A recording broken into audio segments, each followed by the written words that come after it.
Giving veterans and their families a hand up, the 30th annual Stand Down starts today. We're currently reviewing that opinion. I think we can all attest that these are very dangerous times. White House Press Secretary Sean Spicer resigns. Plus, what does the new communications director have planned for the president's tweets? It is TGIF Comic-Con style. The second full day of this international convention has brought out more cosplayers, more families, and pop culture enthusiasts. We are here with the highlights. KPBS Evening Edition starts right now.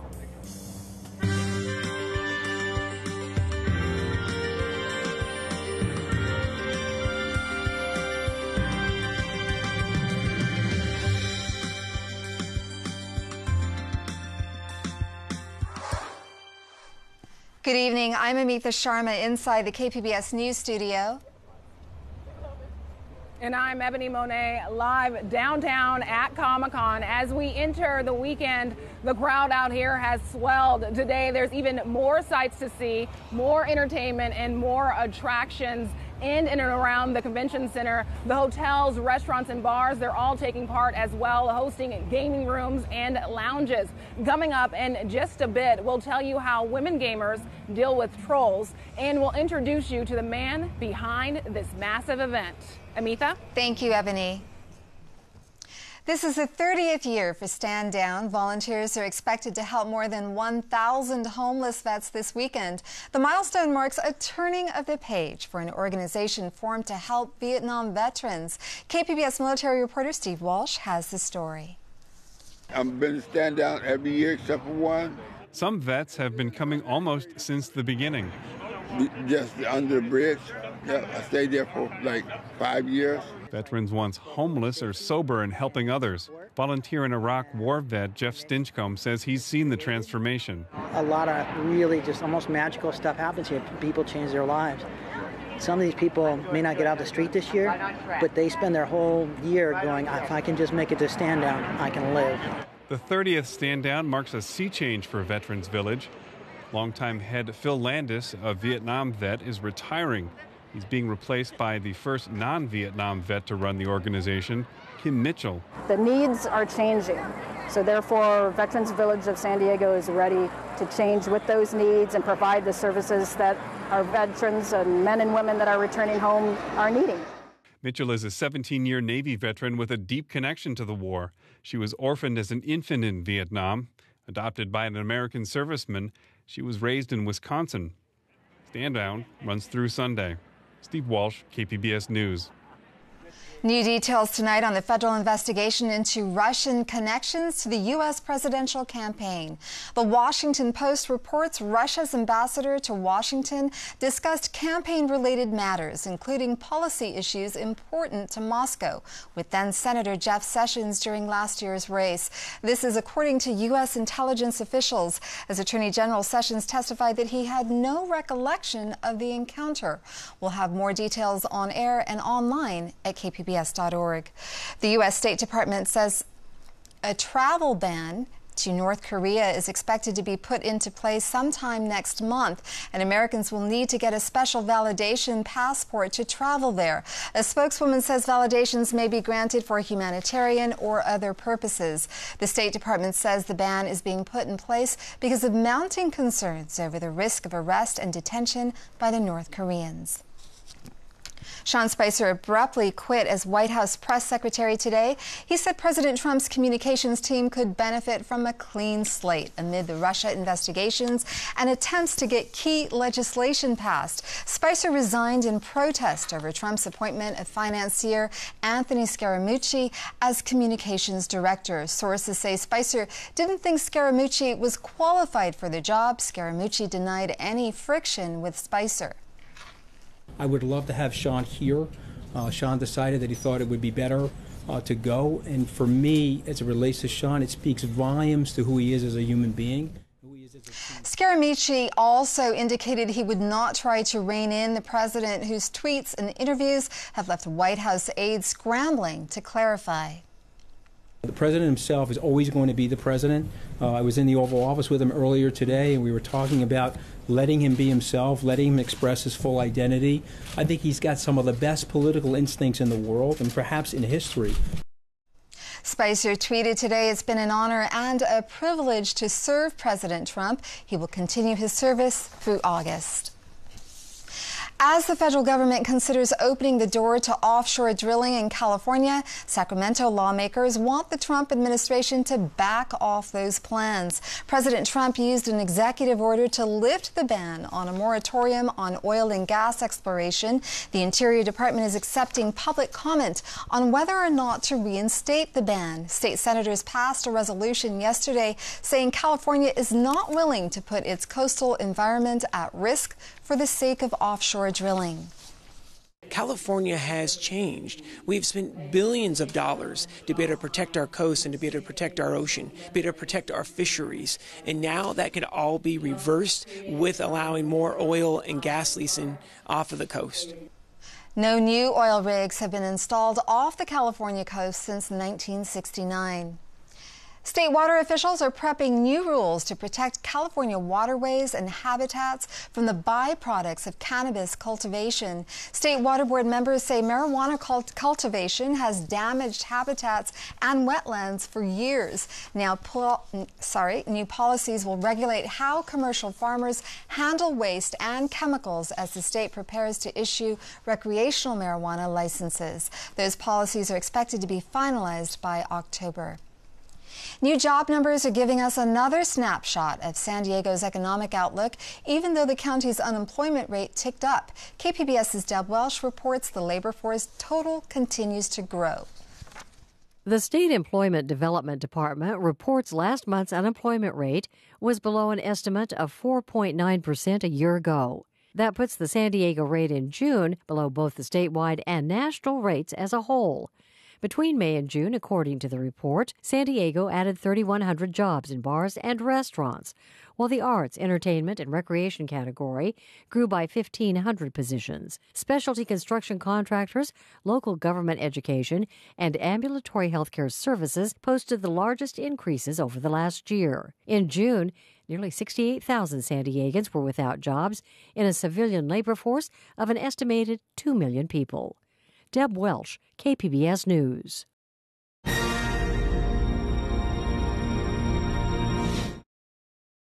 I'm at the booth for the Comic Book Legal Defense Fund, and I'm with Charles Brownstein. And what is the booth doing here? What are you guys talking about? What can people find out here?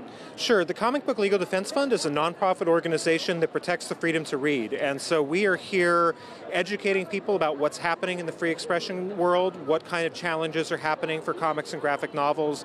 Now, people tend to think of banned books as something from the past, but is it something that's still prevalent today? Banned books is a very prevalent problem right now, especially in the school and library community. The current moral panic is happening in schools and libraries. People lashing out against books that might have LGBTQ content, people lashing out against books that might discuss sexuality, and comics are a big part of that. And if people want to find you here on the Comic-Con floor, where are you located? We are at booth 1920 right across from DC, and you can learn more at cbldf.org. Thank you very much. Thank you. Gaming is no doubt a lot of fun for the millions of people who take part, but it's not without real-life issues such as bullying. In fact, half of all gamers report harassment and/or abuse, and women are often on the receiving end. I spoke to 2 local women gamers who tell me that their fantasy worlds are often accosted by bullies. Lottie Grondel describes herself as a hardcore gamer. I do spend quite a few of my waking hours either in front of a PC or in front of a console. Like kids before her, the 90s baby was first turned on to video games by the Super Mario Brothers. Then there was Legend of Zelda, Castlevania, and Final Fantasy X. The evolution of gaming now lets her indulge anywhere with Wi-Fi, including the KPBS newsroom. So he's my support because I am a pretty weak character whose main job is just to do to do a lot of damage really fast. Grondel is playing Jinx in the hugely popular game League of Legends. An estimated 27 million people play this game every day. Jinx is expected to be fast and dole out a lot of destruction. No, don't, shh, God, don't you dare hit my support. Haha, missed me. Grondel yells out and types messages to her 4 teammates as she uses her minigun and rocket launchers to kill creatures for gold and destroy the other team's base. Oh, Lord. Oh, I need to back. So they hit me pretty hard, so I'm backing. I think we should prioritize you a little bit more. Anna Nguyen is another League of Legends player, though admittedly less vocal. When I play a game, and usually if there's like voice chat or something like that, I don't want it made known that I'm a female. That's probably a part of it. Nguyen says she's less inclined to play with strangers or reveal her gender. There's a stigma that girls aren't good at playing video games, so it's like, oh man, I have a girl on my team. Grondel and Nguyen don't know each other. They're 2 San Diego professionals who dedicate hours to the gaming culture, including cosplay, their physical, detailed transformations into their favorite characters. They're part of the growing millions of women who have ousted teen boys as the largest gaming demographic in the U.S. And they both find being a woman gamer comes with added challenges. Lottie likens it to hazing. When somebody brings up a video game and you engage in conversation, the male never has to prove himself as worthy of joining the conversation, but usually everybody stops the conversation, turns to me, and kind of quizzes me. Nguyen says the taunts and negative comments have completely turned her off from group chatting. People say really toxic things online just because there's a screen. You don't have to deal with people face to face. It's Mia Consalvo. Mia Consalvo is a professor and Canada Research Chair in Game Studies and Design at Concordia University in Montreal. She says harassing behavior and gaming have a long history. As long as people have played games and as long as we've had research about, digital games and online games or multiplayer games, there have been problems, with bullying, with abuse, with harassment. Consalvo says women aren't the only targets. And it's also, a problem not just for women. Gay players have been harassed. Minority players have been harassed as well. Ditch the Label is an anti-bullying organization. Its 2017 survey found 47% of responding gamers say they've been threatened. 38% say they've been hacked within a game. Like most online networks, Consalvo says game developers struggle to enforce rules with their users and give the targets of online abuse legitimate ways to follow up offline. Game culture certainly has its problems, but unfortunately we see these things, happening in lots of places, outside of just games as well, just in online culture in general now. Nguyen thinks anonymity fuels toxicity. Yeah, it is a mirror of society, but maybe amplified because you're behind a screen. Still, she isn't turned off by the community that connects her friends. So I'm player 1 right now? No, you're player 2. She even invites me to give it a whirl. Gripping the controller, I try out Super Smash Brothers. Okay. Randomly jamming buttons. It's easy to see the appeal. It's a thrill each time Yoshi, the green dinosaur I'm controlling, pulls off a move. Nguyen thinks these characters will ultimately help change how women are perceived in gaming. More recently, I feel like there's more of an incorporation of stronger women, not, large-chested women. The women gamers also agree. For them, the joys of gaming outweigh the negative aspects. Grondel says there's no better way to decompress, escape, and kick butt. A lot of people say, get a life. Well, sure, but I'm a gamer. I have lots of lives.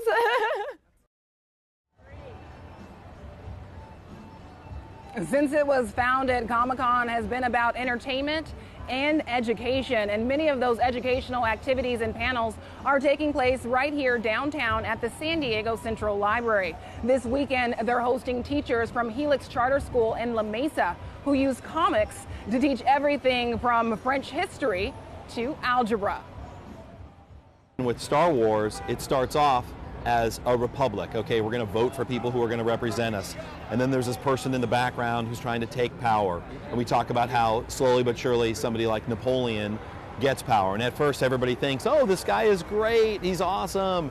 And then he becomes the emperor. Math in high school level, in all levels, are going away from the traditional memorization and plug and chug type problems to the Common Core. I'm sure you've heard of the Common Core. So what I'm here to do basically is hope to take away any type of comic stuff I can to bring into the classroom. So for word type problems or application type problems. Helix teachers will present at 2 p.m. Saturday downtown at the Central Library. Comic-Con is one of the biggest and oldest pop culture fan conventions in the world. But it didn't start off that way. In the 1970s, it started with just a few hundred people, and David Glancer was one of them because he came because he liked comic books. Now he's one of the main organizers of this massive event. KPBS arts reporter Beth Accomando spoke to him about how the convention has grown and what's new this year. It was in 1978, and walking through the doors, I could not believe everything I saw. Clearly much smaller than today, but at the time, incredibly huge to me. And I think the thing that really got me was how many things that had to do with film and comics, obviously, but I'm a huge film fan. And movie posters and all this. I was like a kid in a candy store. So this is now year 48 for Comic-Con. Is there anything new or different this year? You know, I like to say Comic-Con is like a river. The banks are always the same. I mean, the river's always there. The water is ever changing. So yeah, I think we'll see some different stuff this year. There's some great returning people who've been around for a while. But this year we're excited. We have on our exhibit floor a lot of international presence. We have some people from China, from South Africa, France, Chile. This year we have a pinball lounge over at the Marriott Hotel. We have a tech lounge over, I think, at the Omni that's going to have virtual reality. So, you know, I think the convention is ever evolving. And so is there something this year that you're particularly interested in, even though you may not be able to get away and see it? Yes, I like film, but I also like politics. And there is a panel that we have called Who Cleans Up This Mess? That is going to talk about what happens when a city suffers the devastating effects of a superhero battle. And it's actually going to, the panel participants are elected officials, former elected officials, city council members. I think there's some state level guests on the panel. And you know, I don't know if it'll be for everybody, but it's something that I hope to be able to pull myself away from and see. Mad Magazine sketch artist Sergio Aragones is inside the convention center here behind me. It is his 47th year. He's been coming since 1970 when he came as a visitor. KPBS video journalist Katie Shulov sat down with him and asked him to reflect on how things have changed.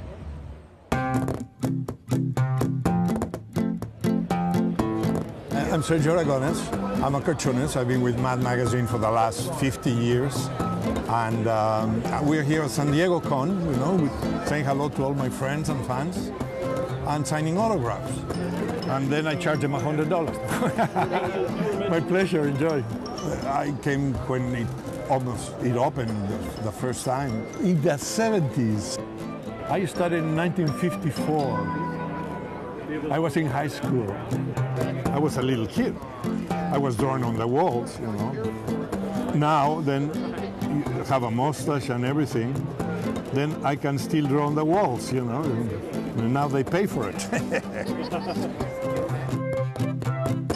In the beginning, there were not that many people, so it was in a place called El Cortez. Oh, that's the 70s by myself, and then a little more advanced. Then we went to Convention Center, because it grew up so much.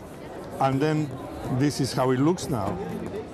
This is what happens, you know, masses of people, you know, millions of people dressed like Batman. And then priests with horns and rifles and things, you know, but it's masses. Help, help.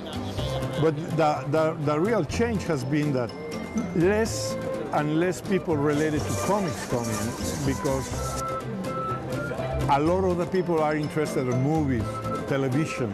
Many of them don't even know about comics, which a lot of people complain, but I love it because like this, they rediscover things when they were kids. But the old-timers, they keep coming and they keep saying hello. And you see them growing from little kids to adults. And it's a pleasure being here because you're the recipient of all these years of memories and stuff. So it's a great feeling, you know? One of the great things about San Diego's downtown is that it sits along the bay, and besides being beautiful, it offers a little bit of a coastal relief with that breeze, which is so appreciated as the temperatures soar out here today. Brittany Boyer has more in tonight's forecast. A look at a couple of your weather headlines as we head into the next couple of days. Well, it is staying warm and humid. For the most part, though, it's going to be a nice and pleasant weekend. With the exception of the mountains, that's where we could see a spotty shower around mostly on Sunday. So most of the weekend should be dry, just a touch humid. And then you might be wondering, when do we have a cool down on the way? It has been above normal with our temperatures here in San Diego, about 3 degrees above normal for the month. It should be cooling down slightly as we head into next week. Here's a look at our satellite and radar. You can see the monsoon season is in full swing out toward the Four Corners. That's where they're seeing showers and thunderstorms, and some areas have been dealing with some flash flooding. Now, with the monsoon season right now, that is providing more moisture into our region. So that's why the humidity is up there just a touch throughout this Friday and also as we head into your weekend.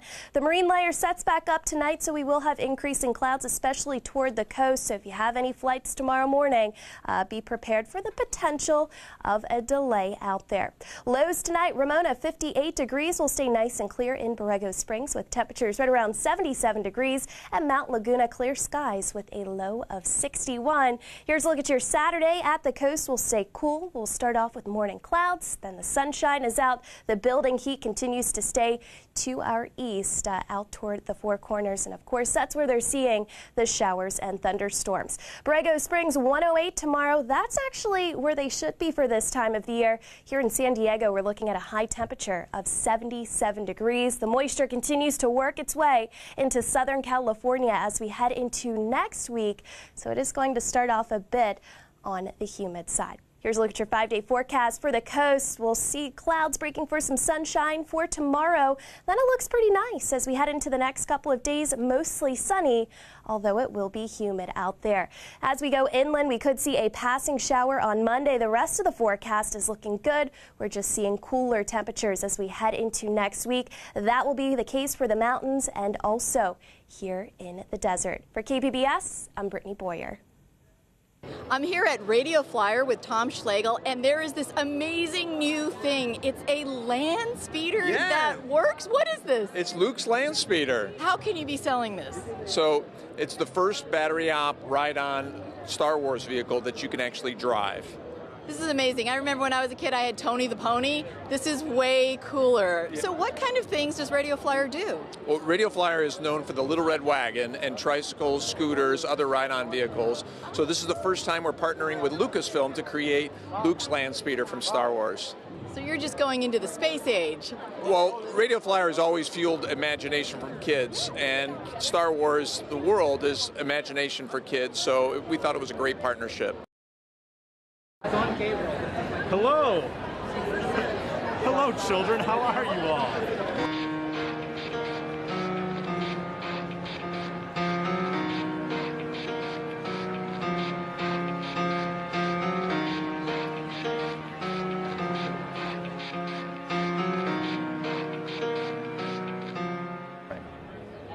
Engage.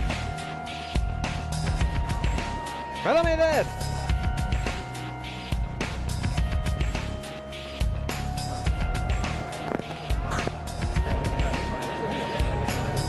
Great Scott!